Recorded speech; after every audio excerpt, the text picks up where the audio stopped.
धर्मशीला को अपने दोनों बेटों पर बड़ा नाज था। स्वयं को बहुत भाग्यशाली मानती थी, क्योंकि उनकी कोई बेटी नहीं थी। तो घर में बेटियों का होना क्या होता है, यह धर्मशीला को बिल्कुल भी पता नहीं था। घर भी साधारण था।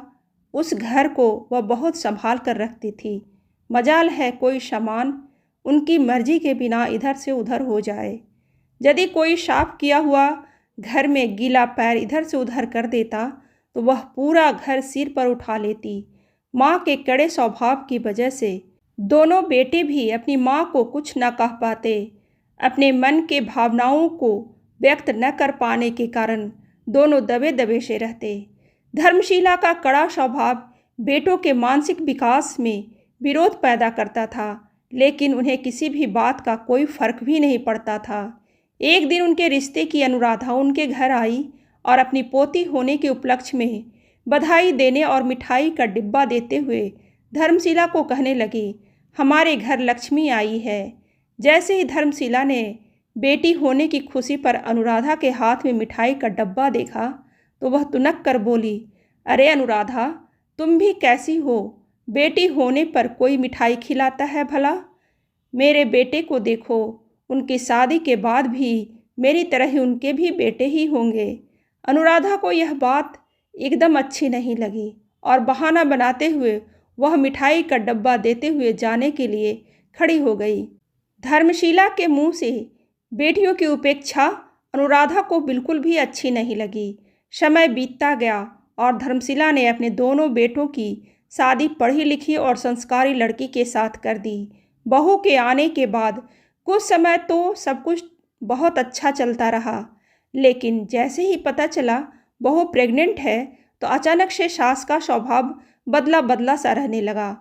हर बात पर रोका टोकी, हर वक्त यह मत करो वह मत करो, खूब काम करो इत्यादि। तुम्हारा पहला बच्चा लड़का ही होना चाहिए।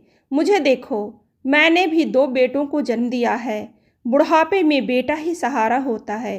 बेटियों को तो पराए घर जाना पड़ता है। बेटियों को पैदा करने से क्या फ़ायदा? सुहानी को यह सब कुछ चुपचाप सुनती रही और सोचती रही, माँ को खुद पर कितना घमंड है। बेटियों से घर परिवार की रौनक बनी रहती है और यह सब मेरे बस में तो नहीं है ना। मैं भी तो किसी की बेटी हूँ, माँ जी भी तो किसी की बेटी है, फिर भी बेटियों की इतनी उपेक्षा क्यों? सुहानी पढ़ी लिखी और समझदार थी। उसने मन ही मन निश्चय कर लिया था कि मेरी संतान चाहे जो भी हो, मैं उसका लालन पालन बहुत अच्छे तरीके से करूँगी। वह अपनी सास की बातों का कभी भी बुरा नहीं मानती थी और अपने आचरण और व्यवहार के द्वारा अपने सुखी जीवन की कल्पना करती थी। समय बीतता गया और 9 महीने के उपरांत सुहानी ने एक सुंदर सी कन्या को जन्म दिया।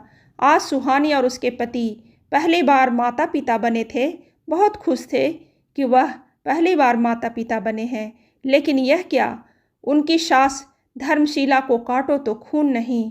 उनको तो जैसे बेटी के जन्म पर शाप सूंघ गया था। जबकि परिवार के सभी लोग बहुत खुश थे। सास को तो जैसे मौका मिल गया था। हर वक्त वह सुहानी को उलाहना देना उनकी दिनचर्या में शामिल हो गई थी।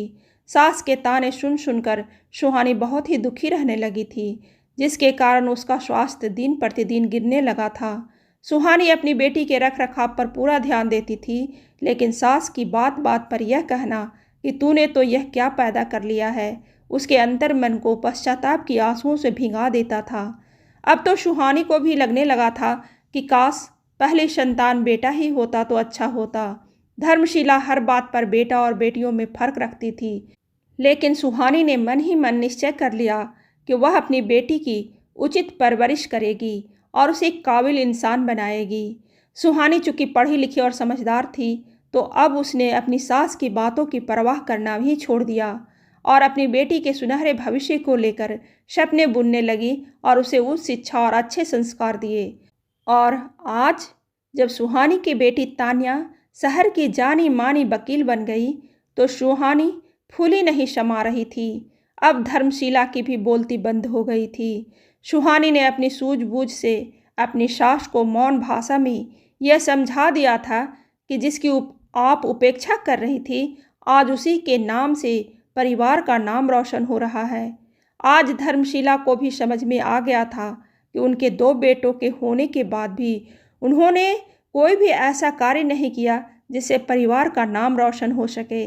आज धर्मशिला जी के हाथ में मिठाई का डब्बा था, जो कि वह आज अपने हाथों से अपनी पड़ोसी अनुराधा को मिठाई खिलाने जा रही थी। सुहानी यह सभी देखकर बहुत खुश थी। उसकी सास ने बेटा और बेटी में तुलना करना छोड़ दिया था। सुहानी मन ही मन कह रही थी कि माँ, आपने देख लिया मैंने किसे जन्म दिया है। मनुष्य जन्म से नहीं, कर्म से महान होता है। माँ, बेटी और बेटा ईश्वर की अनुपम देन है।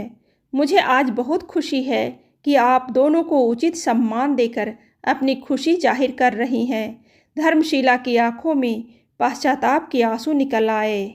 कहानी अच्छी लगे तो लाइक जरूर करें और ऐसी ही कहानी सुनने के लिए सब्सक्राइब बटन दबाइए।